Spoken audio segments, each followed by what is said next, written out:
حضرت خالد بن ولید رضی اللہ تعالیٰ عنہ کے انتقال کی خبر جب مدینہ منورہ پہنچی تو ہر گھر میں کوہرام مچ گیا۔ جب حضرت خالد بن ولید رضی اللہ تعالیٰ عنہ کو قبر میں اتارا جا رہا تھا تو لوگوں نے یہ دیکھا کہ آپ رضی اللہ تعالیٰ عنہ کا گھوڑا ازجر جس پر بیٹھ کے آپ نے تمام جنگیں لڑی وہ بھی آنسو بہا رہا تھا۔ حضرت خالد بن ولید رضی اللہ تعالیٰ عنہ کی ترکے میں صرف ہتھیار، تلواریں، خنجر اور نیزے تھے۔ ان ہتھیاروں کے علاوہ ایک غلام تھا جو ہمیشہ آپ کے ساتھ رہتا تھا۔ اللہ جل جلالہ کی یہ تلوار جس نے دو عظیم سلطنتوں روم اور ایران کے چراغ بجھائے، وفات کے وقت ان کے پاس کچھ بھی نہ تھا۔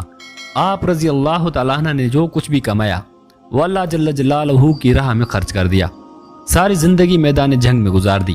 صحابہ رضی اللہ تعالیٰ عنہ نے گواہی دی کہ ان کی موجودگی میں ہم نے شام اور عراق میں کوئی بھی جمعہ ایسا نہیں پڑھا جس سے ہم ایک شہر فتح نہ کر چکے ہوں، یعنی ہر دو جمعوں کے درمیان دونوں میں ایک شہر ضرور فتح ہوتا تھا۔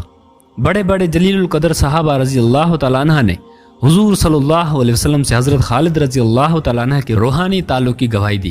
خالد بن ولید رضی اللہ تعالیٰ عنہ کا پیغام مسلم امت کے نام: موت لکھی نہ ہو تو موت خود زندگی کی حفاظت کرتی ہے، جب موت مقدر ہو تو زندگی دوڑتی ہوئی موت سے لپٹ جاتی ہے۔